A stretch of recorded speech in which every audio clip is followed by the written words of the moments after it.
Good afternoon friends, welcome to our YouTube channel sir Abdul Sattar Khan. 10th Hindi Lokvani फरवरी 2026 guess paper. चलिए शुरुआत करते हैं। विभाग एक गद्य विभाग 12 अंक के लिए आता है। प्रश्न पहला है, निम्नलिखित पठित गद्यांश पढ़कर दी गई सूचनाओं के अनुसार कृतियाँ कीजिए। गांव के किनारे कुछ घर दलितों के थे और कुछ मुसलमानों के। गांव के कुछ जाति के लोग उनसे अलग रहते थे। खोए हुए आदमी ने दलितों और मुसलमानों से भी मित्रता कर ली।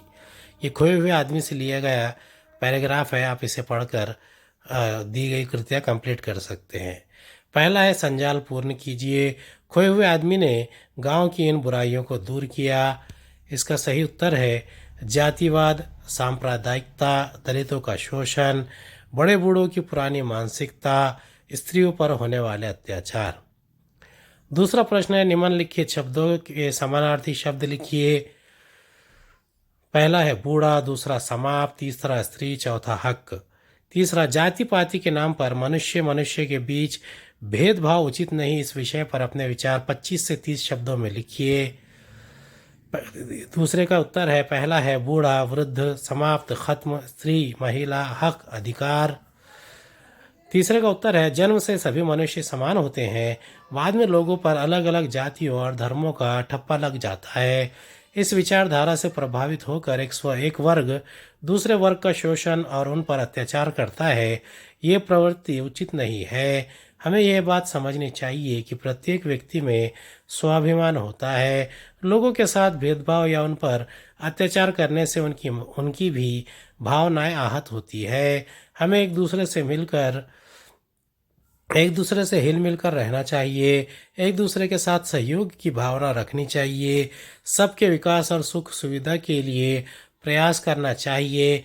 जाति पाति और भेदभाव की भावना दिल से निकालकर मनुष्य को केवल मनुष्य समझकर सबके साथ अच्छा व्यवहार करना चाहिए। प्रश्न पहले का दूसरा है, निम्नलिखित पठित गद्यांश पढ़कर दी गई सूचनाओं के अनुसार कृतियाँ कीजिए। मंत्री, महाराज लोगों की पहली शिकायत यही है कि पानी अब निर्मल नहीं रहा है। इसके भी 6 अंक है। इसको पढ़कर आपको कृति कंप्लीट करना है। पहला प्रश्न है, कारण लिखिए पानी का शुद्ध होना। दूसरा, निम्नलिखित शब्दों के वचन बदल कर लिखिए। बीमारियां, नदी। निम्नलिखित शब्दों के विलोम शब्द लिखिए। शहर, भीतर। तीसरा, जल ही जीवन। इस विषय पर 25 से 30 शब्दों में अपने विचार लिखिए।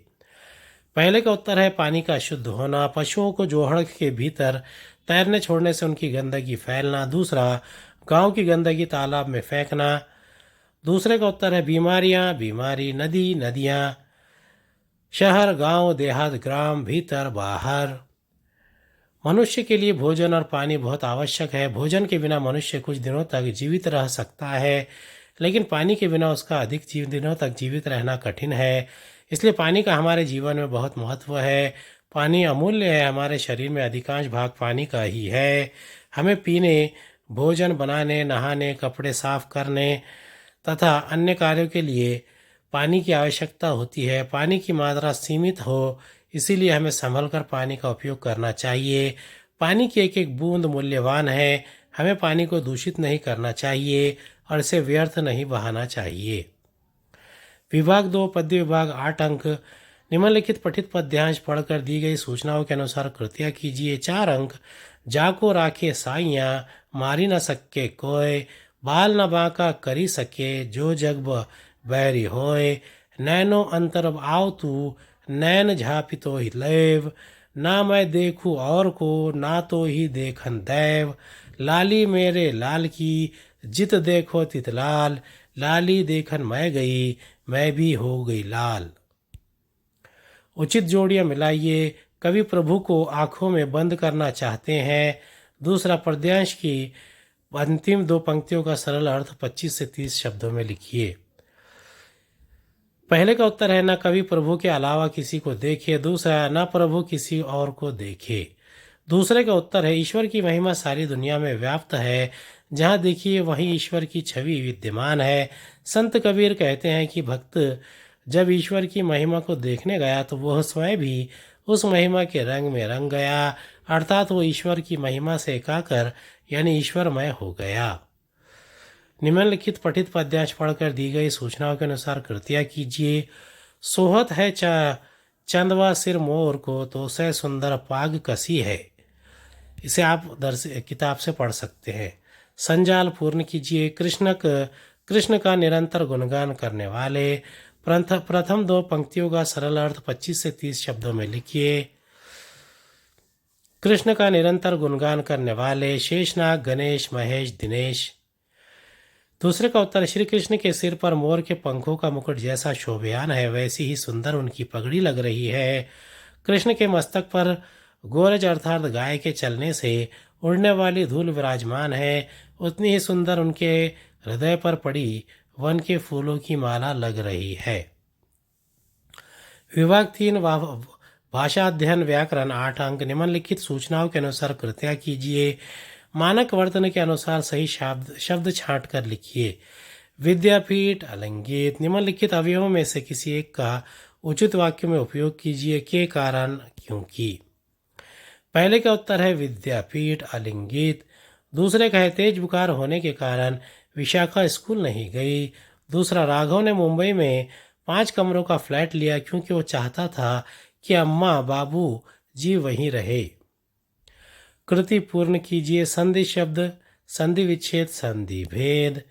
निष्कपट, नि कपट। विसर्ग संधि। नायिका, नए इका स्वर संधि। अधोरेखांकित वाक्यांश के लिए उचित मुहावरे का चयन करके वाक्य फिर से लिखिए। प्रयाग को लाख समझाया पर उस पर कोई असर नहीं हुआ। निम्नलिखित मुहावरे का अर्थ लिखकर वाक्य में प्रयोग कीजिए। सिर पर चढ़ना। प्रयाग को लाख समझाया पर वह तो चिकना घड़ा निकला। सिर पर चढ़ना, अत्यधिक छूट देना। अभिनव की मां ने अपने बेटे को सिर पर चढ़ा लिखा है। काल भेद पहचानिए तथा काल परिवर्तन कीजिए। निम्नलिखित वाक्य का काल भेद पहचानिए।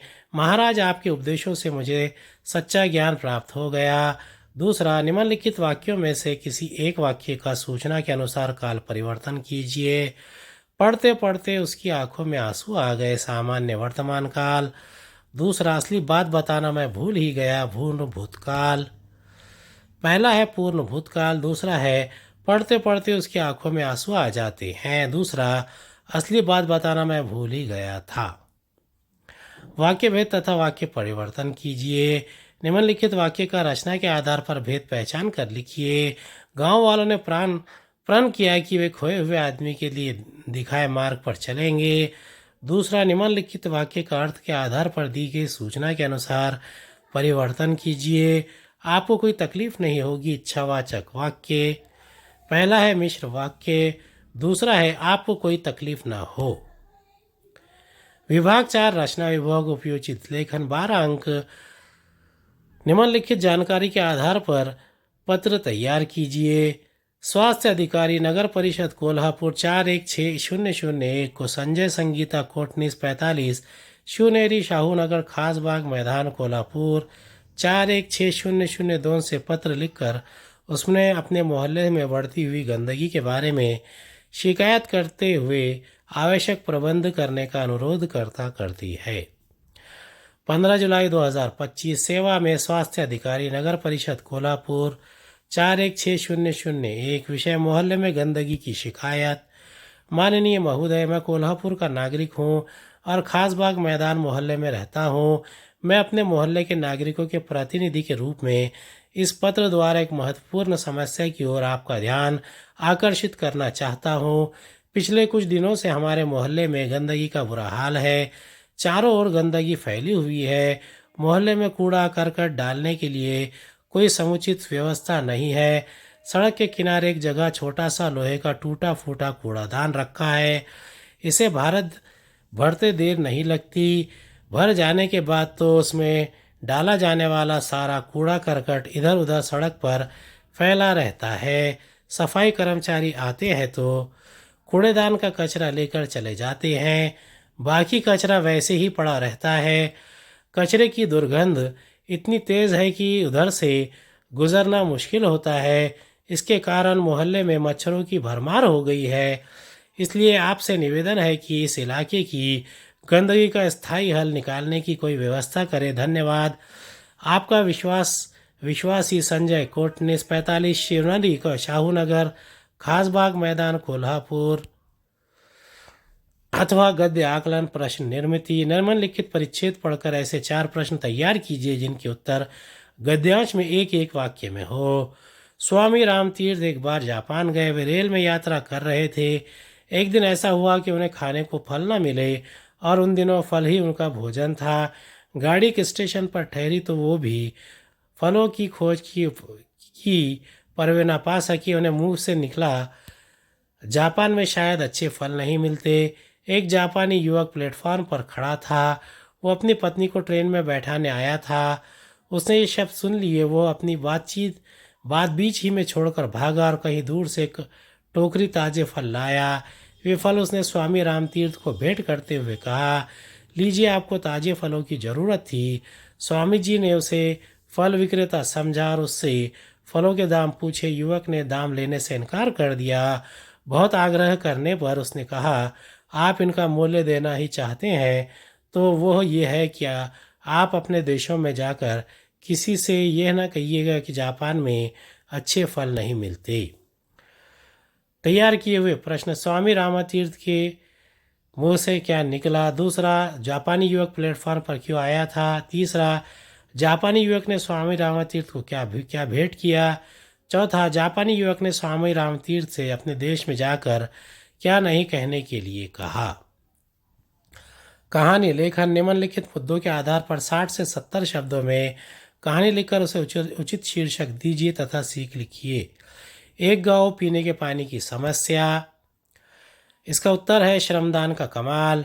मानगांव प्रकृति की गोद में बसा हुआ आदिवासियों का एक गांव था। इस गांव में कुल 30-40 घर थे।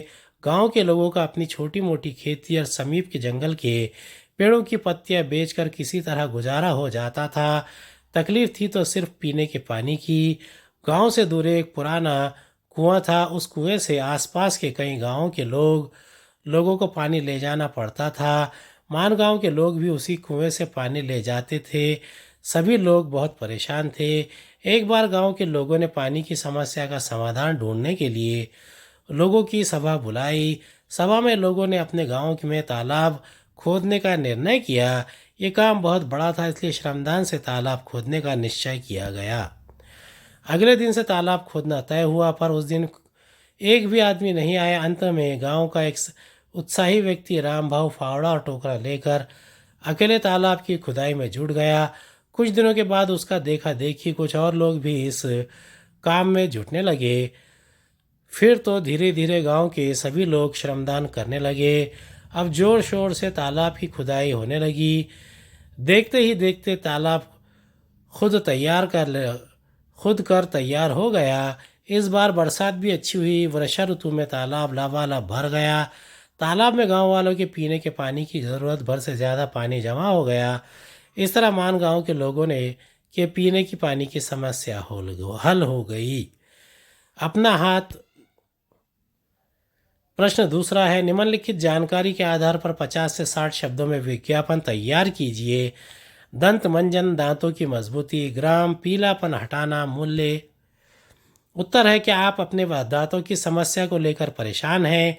क्या आपको लोगों के सामने अपने गंदे दांतों के कारण खुलकर हंसने में झिझक होती है? तब इनसे छुटकारा पाइए और ले आइए अपना साथी दंत सफ़ेदा। पीले दांतों को चमकाए। बच्चे, युवा, बूढ़े सभी लगाए। दांतों को सफ़ेद और मजबूत बनाए। एक बार अवश्य आजमाए। आपका और आपके मजबूत दांतों का दोस्त दंत सफ़ेदा। मूल्य 50 ग्राम 25 रुपये। अगला है निबंध लेखन। निम्नलिखित विषयों में से किसी एक विषय पर लगभग 60 से 70 शब्दों में निबंध लिखिए। पहला है विज्ञान के चमत्कार। दूसरा, परिश्रम का महत्व। विज्ञान के चमत्कार। आधुनिक युग विज्ञान का युग है। आज विज्ञान के आविष्कारों ने संसार में क्रांति ला दी है। विज्ञान की सहायता से मानव जल, थल और अंतरिक्ष सब पर विजय प्राप्त करता जा रहा है। विज्ञान की महत्वपूर्ण देन बिजली हमारे जीवन का महत्वपूर्ण अंग बन गई है। विज्ञान ने रेल, मोटर, वायुयान आदि के आविष्कार से लंबी दूरी की यात्राएं भी सुगम और सुलभ कर दी है। पृथ्वी के साथ साथ इन वैज्ञानिक साधनों की पहुंच चंद्रमा और मंगल ग्रह तक भी हो गई है। विज्ञान ने पृथ्वी और आकाश की दूरी समेट ली है। Telephone, mobile phone, radio, television, air conditioner, email और इंटरनेट जैसी सुविधाएं विज्ञान के कारण ही संभव हो पाई है। विज्ञान के आविष्कार, कंप्यूटर के प्रयोग ने तो शिक्षा के क्षेत्र में आमूलचूल परिवर्तन ला दिया है। आधुनिक चिकित्सा पद्धति में आज अंधे को आंखें, अपंग को अंग मिलना संभव हो गया है। कैंसर, हृदय रोग आदि की औषधियाँ, शल्य क्रिया, एक्सरे, प्लास्टिक सर्जरी, लेज़र किरण आदि विज्ञान की अनुपम देन है। एक तरह से विज्ञान ने मानव को दीर्घजीवी बना दिया है। मनोरंजन के आधुनिक साधन विज्ञान की ही देन है। सिनेमा, टेलीविज़न, वीसीआर, सीडी आदि ने मानव को मनोरंजन के उच्च कोटि के सरल और सुलभ साधन दिए हैं। सचमुच विज्ञान के चमत्कार अद्भुत हैं। अगला है परिश्रम का महत्व। चरित्रात्मक संसार एक कर्म क्षेत्र है। यहाँ परिश्रम के द्वारा कठिन से कठिन लक्ष्य को प्राप्त किया जा सकता है। जो मनुष्य समय पर परिश्रम नहीं करते वे प्राय असफल होते हैं और बाद में पछताते हैं। किसी महान कार्य को संपन्न करने का एकमात्र साधन है निरंतर परिश्रम करना। परिश्रम संसार में सफलता प्राप्त करने का महत्वपूर्ण साधन है। परिश्रम करके मनुष्य ने नदियों के मार्ग बदल दिए हैं, ऊंचे पर्वतों को काटकर सड़कें बना ली है, घने जंगलों को नगरों में परिवर्तित कर दिया है। आदिम युग का गुफाओं और कंदराओं में रहने वाला मानव आज अपने परिश्रम के बल पर ही गगनचुंबी भवनों का स्वामी बन गया है। परिश्रम जीवन को गति प्रदान करता है। परिश्रम प्रत्येक क्षेत्र में अलग अलग प्रकार का होता है। एक विद्यार्थी के लिए पढ़ाई, व्यवसायी के लिए उद्यम, किसानों के लिए कृषि कार्य, गायक के लिए रियाज और खिलाड़ी के लिए अभ्यास उसे सफलता की दिशा में अग्रसर करता है। परिश्रमी व्यक्ति भी कभी थक कर नहीं बैठता, कभी हार नहीं मानता। वो सदैव अपने लक्ष्य को पाने के लिए प्रयासरत रहता है। शेरशाह सूरी, नेपोलियन आदि सामान्य व्यक्तियों ने परिश्रम के बल पर ही बड़े बड़े साम्राज्य खड़े करके इतिहास में अपना नाम अमर कर दिया। अनेक कठिनाइयों का सामना करते हुए कोलंबस ने अमेरिका को खोज निकाला। परिश्रमी व्यक्ति को यश की प्राप्ति होती है और वैभव भी। वास्तव में परिश्रम ही सफलता रूपी ताले की कुंजी है। उम्मीद है आपको हमारा वीडियो पसंद आया होगा। अगले वीडियो में दोबारा मुलाकात होगी। खुदा